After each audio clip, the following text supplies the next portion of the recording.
CUSIP, AUTOTRIS, what is this about? February 20, 2020 by Anna von Reitz. CUSIPs are just bank registry numbers that attach your collateral to debts so that they can be securitized and traded. They are the equivalent of, yes, you got it, bar codes on products. What you are more likely looking for is the corresponding AUTOTRIS number, which attaches you to your credits earned, but remember, they aren't your credits, until and unless you claim the person. This makes for an impossible situation, because if you claim the person, you also claim the debts, and all that happens is that the account gets zeroed out.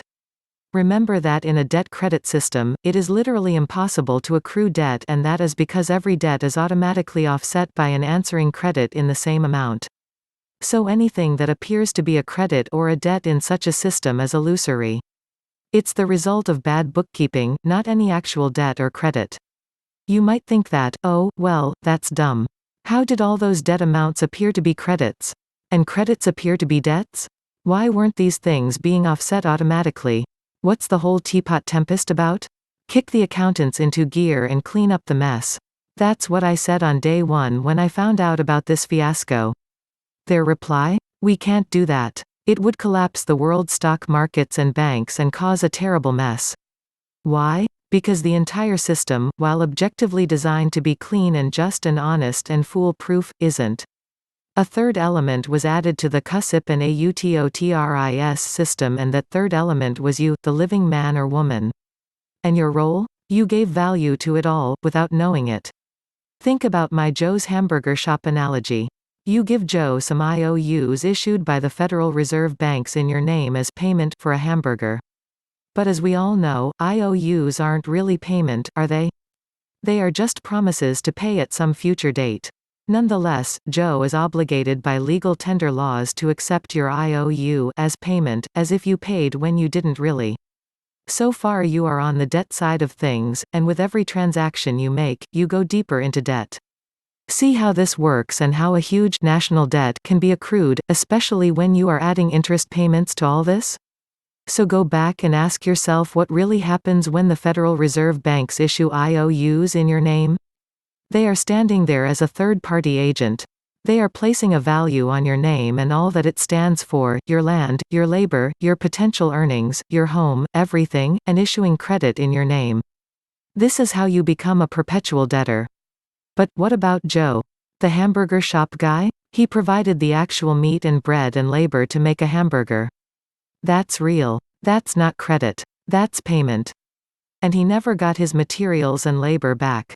All he got was an IOU. So, in this crazy system, what could he do? He sold your debt on. He traded your debt, your IOU, to his butcher and baker suppliers. And then they were in the same boat, trading your debt for their debts to the farmers. And the farmers were stuck trading your debts to pay for their seeds and animal feeds, and so on it goes, everyone trading on your debt, in the good faith expectation that someday, they will all get paid. Your debt is constantly accruing and being accounted for, but Joe's answering credit is nowhere to be seen. That just dropped off the ledger somehow and never got applied. So that is what the AUTOTRIS number is attached to, your answering credit for actual payments and the earnings from those payments. Yes, they turned that side of the ledger into a giant slush fund, so all the credit owed to Joe and everyone else was being sequestered or blocked in the language of the banks, and invested by them for you. When the day of reckoning comes, of course, that giant slush fund of credit owed to Joe and everyone else on that side of the transaction chain has to pay off all the debt accrued by you and everyone else on the debt side of the ledger, including the interest owed to the banks for their services. Many naive people have made the statement over the years that we can never pay off the debt because of the interest owed on all those debt notes, but they forget that all this while, the answering credit has been invested and earning far, far more than mere interest returns. So at the end of the day, how does it all turn out? Well, some Americans owe debts far in excess of what they ever contributed. And other Americans are owed credits far in excess of what they ever took out of this system. When it's all settled out, the national debt vanishes, together with the interest owed to the banks, because, remember, no debt ever actually existed. Joe paid for your hamburger the moment he accepted your debt note. It all gets offset against the national credit, and that leaves the leftover profit accrued from investing the credit owed to Joe and you and me. I am presenting the bare bones of the issue. In between all of this, the bankers have been shuffling around protecting your assets, including your credit and the receipts from investing it, in offshore accounts in Puerto Rico, all conveniently without telling you a word about any of these activities going on in the background. It is all far more complex than the hamburger shop example, but in the main, when you crunch it all down, they've been bootstrapping on your credit and using what is owed to you to back their banks, and then investing your asset ledger and keeping it all sequestered so that you couldn't access it via mutual offset credit exemption exchange to discharge any of your own debts, which is what they promised as payment for their use of your credit in the first place. The rule and the law is and always was that because they were using credit owed to you, you would be able to offset any debts accrued against your name by claiming your exemption. And then, they just conveniently neglected to tell you that you had an exemption and also neglected to tell you how to access and use it. And that lapse, among other things, is what we are taking them and the Queen and the Pope and all their corporations to task for. It wasn't bad enough that they seized upon and used credit that was owed to us and which should have been used to pay off any debts we owed, but they profited themselves and denied us access to our own credit using spurious excuses. They didn't know where we were, for example, except when it came time to tax us. Right. So now, we are showing up with our credentials in hand and saying, pay up. We didn't agree to this. We weren't told anything about this. We have paid not only our own debts but everyone else's, and this has got to stop. To put teeth to this, we have joined together with like-minded people to exercise our right to self-govern and claim our exemption from all this rot. We are assembling the actual state assemblies and pooling our resources and knowledge to push back. They, of course, are claiming that they are broke and can't pay us. To which we are saying, BS, we know where the assets are and who they belong to.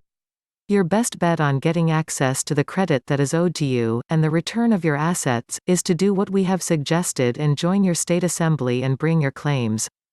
Forcing them to offset those claims and to respect your standing isn't an easy proposition. They've gotten away with using your assets, including your credit, for free for over 100 years.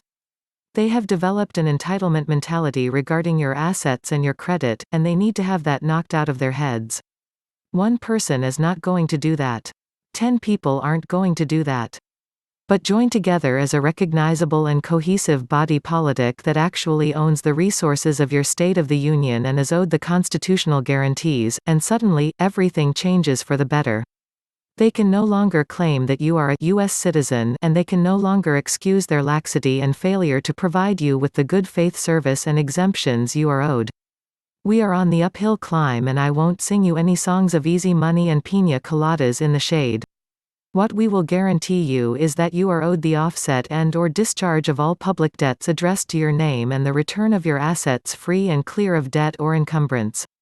Together, through our state assemblies, we are standing tall and demanding that this be done for everyone who wakes up and declares their political status as an American.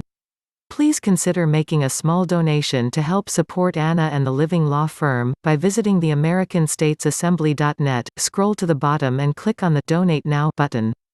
Thank you. If a donation is not possible, please create topic-specific playlists and share with family and friends. Thank you.